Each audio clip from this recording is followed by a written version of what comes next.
Live షోకి తిరిగి స్వాతం Nara Lokesh party అధ్యక్షుని చేయాలన్న టీడీపీ ఎమ్మెల్సీ బుద్ధ వెంకన్న వ్యాఖ్యలను సమర్థిస్తారా అంటే 34% మంది అవునని 66% మంది కాదన్నారు. కలవకుర్తి నుంచి సుదర్శన్ గారు లైన్ లో ఉన్నారు. సుదర్శన్ గారు నమస్కారం, మాట్లాడండి.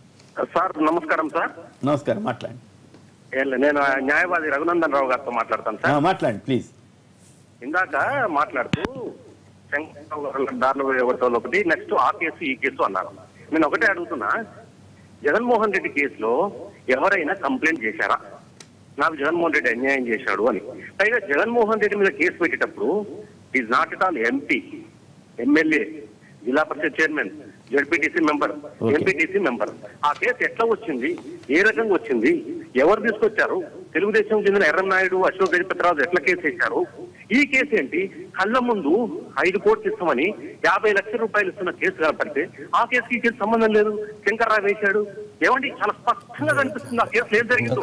ఎవరు దగ్గరుండి పర్యవేక్షించారు, ఎవరు జడ్జిమెంట్ రాశారు, జడ్జిమెంట్ ఇచ్చడానికి ఎవరు ఏ పదవి ఇచ్చారు, ఆ తర్వాత క్విడ్ ప్రోకో కింద ఆయనకి ఈ రాష్ట్రం కాని ఆయనకు ఏ పదవి కట్టబెట్టారు? అట్లాంటి వద్దులేండి, మనం ఆడి జోలికి వెళ్ళొద్దు మనం.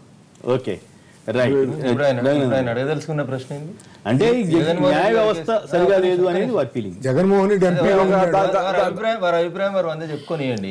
ఆయన అడిగిన ప్రశ్న ఏంది? ఒక మాట, రేవంత్ రెడ్డి కేసుకి మీరు జగన్మోహన్ రెడ్డి కేసుకి కంపేర్ చేస్తూ చర్చ నడిచింది. అందులో 18 నెలలు బెయిల్ రాలేదు, ఇందులో 4 రోజులకే బెయిల్ వచ్చింది.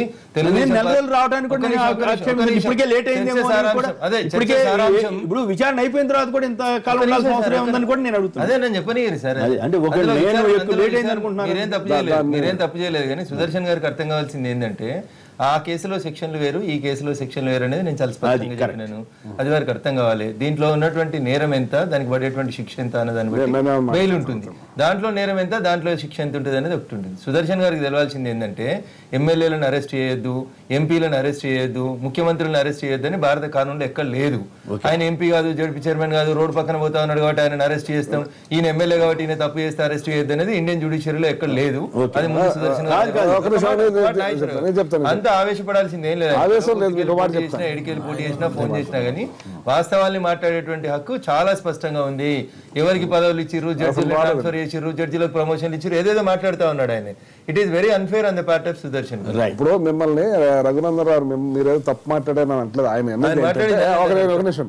ఆయన జగన్మోహన్ రెడ్డి అన్న వ్యక్తిగా ఆయన ఒక ఎమ్మెల్యే కాదు, ఒక ఎంపీ కాదు, ఆ రోజున ఒక ఎంపీటీసీ కాదు, ఏమీ కాదు. కానీ ఒక సెక్రటరీ నన్ను చెప్పను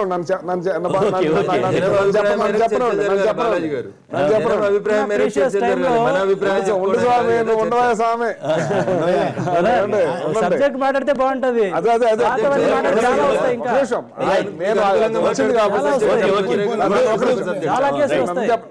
బాబు, నేను ఆయన చెప్పిన దానికి నేను చెప్తాను, వచ్చింది కాబట్టి.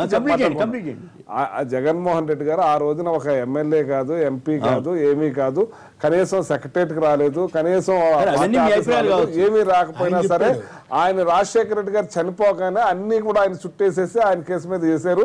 ఆ రోజున ఎర్రనాయుడు ఎలా కేసు వేశారు, అది ఎలా వేశారని చెప్తున్నారు. ఇవాళ స్పష్టంగా కళ్ళకు కట్టినట్టు కనపడుతుంటే దీన్ని ఇలా మాట్లాడుతున్నారు. ఆ రోజున ఏమీ కనపడిపోయినా, ఏమీ లేకపోయినా సరే చుట్టేసేసి ఆ రోజు ఎర్రనాయుడు గారు వాళ్ళు కూడా కేసు ఏ రకంగా ఉందా లేదా అనేది కాదు. కానీ మా బొట్టాళ్ళు ఏమన్నా ఇది ఫిట్ కేసు ఫర్ మొత్తం దేశ న్యాయ వ్యవస్థను కానీ అవినీతిని, రాజకీయ వ్యవస్థలో ఉన్న అవినీతిని ఛాలెంజ్ చేయడానికి ఇది ఒక మంచి అవకాశం. దీన్ని చేస్తే సిబిఐ పద్ధతిగా చేయాలి, మొత్తాన్ని ఛాలెంజ్ చేసే విధంగా చేయాలనుకుంటే. కానీ సిబిఐ కూడా ఏం చేసింది, టార్గెటెడ్ గా కొందరినే బుక్ చేసిందేమో అనేటువంటి ఒక ఇంప్రెషన్ ఇచ్చే విధంగా చేసింది. అట్లాగే ఇటువంటి వాటి మూలంగా ఇప్పుడు నాకు ఆశ్చర్యం, సుప్రీంకోర్టు ఇచ్చిన జడ్జిమెంట్ లో కూడా చాలా వైరుధ్యాలు కనిపించింది జగన్ బెయిల్కి సంబంధించి. ఆశ్చర్యంగా ఉంది. ఒక ఆయన మార్చి 31 లో కేసు సెటిల్ చేయమంటే ఇంకో ఆయన అసలు అది పట్టించుకోకుండా ఇంకో 4 నెలలు ఇచ్చేసానని చెప్పారు. సో అది డిస్క్రిషనరీ పవర్ కాబట్టి మనమే మాట్లాడలేదు. కానీ అట్లాంటి విచక్షణ ఇటువంటి వాటి మూలంగా న్యాయ వ్యవస్థ మీద విమర్శలు అయినప్పుడు కూడా కేసు టేకప్ చేయకూడదని కానీ ఈ కేసు టేకప్ చేయాలని కానీ మనం ఎవరు అంటారు. ఏ కేసు అయినా పద్ధతిగా చేస్తే మంచిది అంటారు. ఆ రకంగా ఆయన చుట్టే కొమ్మినేని గారు, ఇది ఇందాక మీరు మాట్లాడుతూ టైటిల్ పెట్టినారు లోకేష్ అని చెప్పి. లోకేష్ది లోకేష్ బుద్ధ వెంకన్న ఎవరు అధ్యక్షుడు దాని కూడా కాదండి. ఆయన మాట్లాడుతూ ఇలా రాష్ట్ర ముఖ్యమంత్రిని అనారోగ్యం గురించి విశ్రాంతి తీసుకుని మాట్లాడుతున్నాడు. ఈ లోకేష్ అనే పిల్లగాడు కాదు పెద్దోడు కాదు. ఒక మాట చెప్తా, మా తెలంగాణలో ఒక సామెత ఉంటది, ఎత్తుకుంటే సంకరాట దించుతే నడరాట. ఏంటండి రాష్ట్ర ముఖ్యమంత్రిని పట్టుకొని అనారోగ్యం ఎప్పుడో రావచ్చండి, ఎప్పుడైనా రావచ్చు. రాష్ట్ర ముఖ్యమంత్రికి దమ్ము లేక రాలేదు, ఎదురు కనబడలేక రాలేదు. 2 రోజులు అయితే మీ పార్టీ నాయకుడు మీ పార్టీ ఎమ్మెల్యే 26 రోజులు జైలుకు వచ్చిండు. రేపో మాపో మీ నాయన జైలుకు పోతాడు.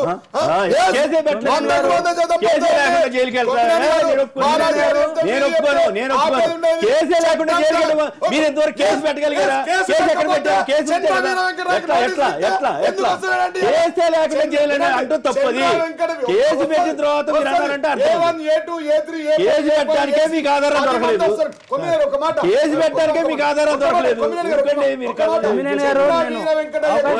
అవకాశం ఇస్తే విషయం క్లారిఫై చేయాలండి. ఏపీ పోలీసులు ఎందుకు అడగలేకపోయారు? మీరు ఏపీ పోలీసులు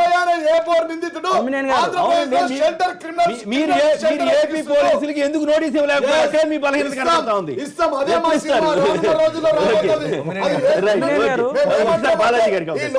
బాలాజీ గారికి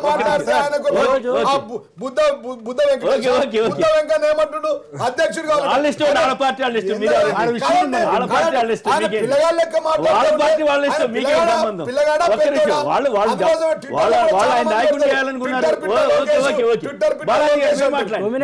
నేను క్లియర్ గా మీ అందరికి చెప్పదలుచుకునేది అంటే అందరికి ప్రజలు కూడా వింటున్నారు ఇక్కడ. కాబట్టి first of all Chandrababu Naidu మీద కేసు పెట్టకుండా మీరు ఎట్లా విచారిస్తారు అని చెప్పి కేసు పెట్టడానికి ఫస్ట్ ప్రైమా ఫేసి మనం గమనిస్తే ఎక్కడే గానీ చంద్రబాబు నాయుడు గారు ఓటు వేయమని గానీ అడగలేదు. తర్వాత ఈ ట్రాన్సాక్షన్ కి సంబంధించి ఎక్కడే గానీ ఆయన ఏమన్నాడు, ఫెయిర్ గా మీరు డెసిషన్ తీసుకోండి, నిష్పక్షపాతంగా మీరు డెసిషన్ తీసుకోండి అని అన్నాడు. ఇప్పుడు ఓటు నేను క్లారిఫై చేస్తాను. అయితే ఎక్కడే గానీ ఈ అఫెన్స్ కానీ చంద్రబాబు నాయుడు గారు కానీ ఆడ కనెక్ట్ అనేది లేనప్పుడు కేసు ఎట్లా పెడతారు? లేదు కాబట్టి పెట్టలేకపోతున్నారు. జీవన్ రెడ్డి గారు మాట్లాడిన తర్వాత మీరు మాట్లాడండి. కానీ నేను మాట్లాడిన తర్వాత మాట్లాడండి. మీరు అవకాశం నేను ఏం మాట్లాడితే చెప్పండి. మీరు మాట్లాడినివ్వండి సార్, మీరు మాట్లాడినివ్వండి. మీరు మాట్లాడినివ్వండి. నేను చెప్పిన తర్వాత మీరు క్లారిఫై ఇవ్వండి. నేను మాట్లాడినివ్వండి. సో నేనేమంటున్నానంటే ఎక్కడైనా సరే పోలీసులు ఏదైనా కానీ సాక్ష్యం ఉంటే తప్పితే, లేదంటే ఆ క్రైమ్ కి కనెక్టివిటీ ఉంటే తప్పితే వాళ్ళు కేసు రిజిస్టర్ చేయడానికి ఉండదు. అయినా కూడా ఈ కేసులో ఎవిడెన్స్ అంతా కూడా మొట్టమొదటిగా మీడియా ఛానల్స్ కి, టీఆర్ఎస్ పార్టీ ఛానల్స్ కి పోయి ఏసీబీ వాళ్ళకి దొరకకుండా ఇవన్నీ ముందే మా దగ్గర ఆధారాలు ఉన్నాయని చెప్పి, టేపులు ఉన్నాయని చెప్పి ఇదంతా కేసు డివేట్ చేసి ఏసీబీ ఒక పార్టీకి ఒక రిప్రజెంటేటివ్స్ లాగా మాట్లాడుతున్నారు. కానీ ఏ రోజు దీన్ని ఫెయిర్ ఇన్వెస్టిగేషన్ చేస్తే ఆ వీడియోస్ అన్ని కూడా ఏసీబీ పరిధిలో జరిగినప్పుడు అవన్నీ బయటకి ఎందుకు వచ్చినాయి? అవి ఏదైతే ఉంటాయో ఆ టేపులన్నీ కూడా కోర్టులో ఉండాల్సిన టేపులు బయటకు రాకూడదు, అవన్నీ వచ్చాయి. నేను ఏమంటున్నాను, ఫెయిర్ ఇన్వెస్టిగేషన్ జరగాల్సి ఉంటే మీరు మీడియా టేపులు టీఆర్ఎస్ పార్టీ ఛానల్లో ఎలా వచ్చాయి? సో ఇవన్నీ కూడా అవమానం. నేను ఏమంటున్నాను, మీరు అదే విధంగా మీరు మాకు న్యాయం మీద చట్టాల మీద నమ్మకం ఉంది అంటున్నారు. చట్టాల మీద నమ్మకం ఉన్నప్పుడు మీరు కోర్టు ఇచ్చిన తీర్పుల్ని కూడా కోర్టుల మీద బురద జల్లే అవకాశం ఉంది. కొమ్మినేని గారు వినండి, ఈ రోజు చట్టాల మీద నమ్మకం ఉంది అంటున్నారు. సార్ వినండి వినండి సార్,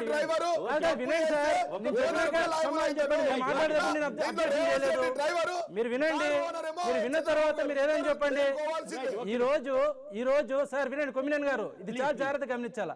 చట్టం మీద మాకు నమ్మకం ఉంది, రేవంత్ జైలుకు పోతాడు డెఫినెట్ గా అన్నప్పుడు ఒక ఆర్డర్ ఇస్తే దాని మీద మీరు జడ్జిల మీద కూడా బురద జల్లి దాన్ని డివేట్ చేసి దాన్ని మీరు ఎంతమంది మీద మీకు ఎవరైనా వ్యతిరేకంగా చెప్తే బురద జల్లడమే మీ పనే, మీ పార్టీ పనే ముందు నుంచి అదే. ఈ రోజు ఏ వ్యక్తి అయినా సరే ఏ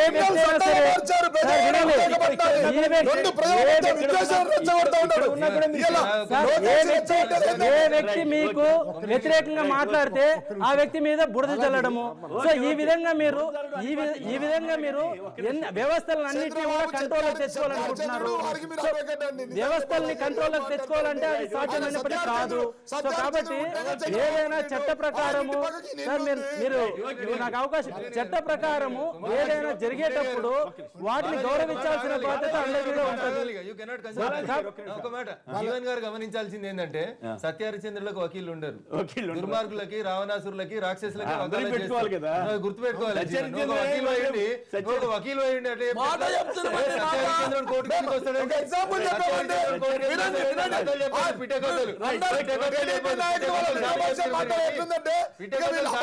మాట్లాడరు. అరే ఇంతకంటే సాక్ష్యాలు ఏముంటాయండి?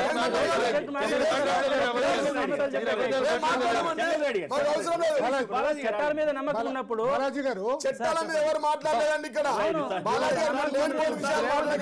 అన్నప్పుడు బాలాజీ గారు ప్రయత్నం ఎందుకు చేస్తున్నారండి? తప్పుడు కేసులని కోర్టు డిసైడ్ తప్పుడు కేసు అయితే కోర్టు చేయమని చెప్పండి. హైకోర్టులో పిటిషన్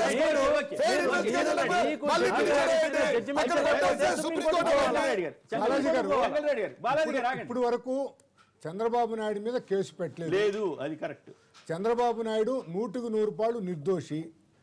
ట్యాపింగ్లో ఏమీ లేదు. మీరు అన్ని కూడా కోర్టులో చెప్పాల్సి ఉన్నట్టే చెప్తున్నారు. ఇక్కడ వాస్తవంగా అయితే అయ్యా అందరినీ ఓటు అడిగే అధికారం ఏ పార్టీ నాయకుడికి కూడా ఉండాలి.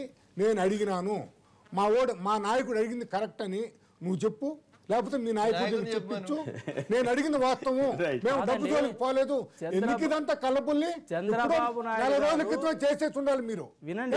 మేము ఓటు అడిగినాం, మిగతా విషయాలు మాకు సంబంధం లేదు. రెండు, మా ఈ రోజుకైనా సరే రేవంత్ రెడ్డి రాజీనామా చేసి ప్రజల్లోకి వెళ్లాల్సిందే. మా నీతివంతమైన పార్టీని ఎందుకు చెప్పలేకపోతున్నారు? ఒక్క నిమిషం అండి, ఆగండి. కోర్టులు దేర్ ఆర్ 124 సెక్షన్, 324 సెక్షన్కు బెయిల్ రానట్టు చాలా ఉన్నాయి. అడ్వకేట్ పెట్టుకుని వాళ్ళు ఉన్నారు, 6 నెలలుగా ముగ్గుతున్నారు. ఇప్పుడే చెప్పారు మా మిత్రులు అడ్వకేటు, అయ్యా సత్యహరిచంద్రులు కోర్టుకు పోవాల్సిన పని లేదు, చేయాల్సిన పని లేదు.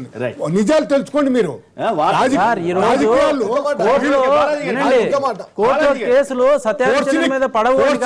వస్తానే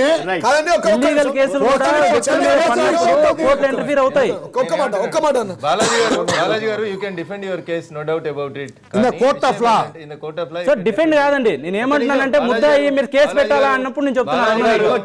కేసు పెట్టాలా అంటే ఎట్లా పెట్టలేదు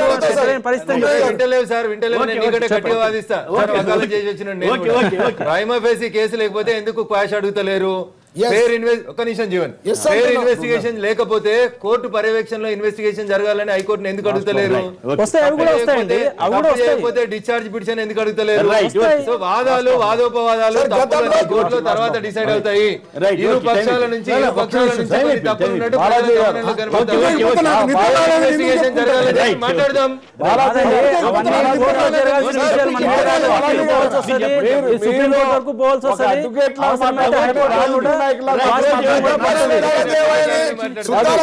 కృష్ణ యాదవ్ ఆరోపణలు రాజీనామా చేయించింది. అదేవిధంగా చంద్రబాబు గారు ఎందుకు రాజీనామా చేయట్లేదు? ఆరోపణలు వచ్చినప్పుడు వెంకన్న వ్యాఖ్యలతో ఏకీపిస్తారా అంటే 33% మంది అవునని, 67% మంది కాదన్నారు. ఎస్ఎంఎస్ పంపిన వారందరికీ కూడా ధన్యవాదాలు. నాగేశ్వరరావు, జీవన్ రెడ్డి గారు, చెంగల్ రెడ్డి గారు, రఘునందన్ గారు, బాలాజీ గారు అందరికి కూడా ధన్యవాదాలు. ఇది నేటి వార్తా విశ్లేషణ కార్యక్రమం. నమస్కారం.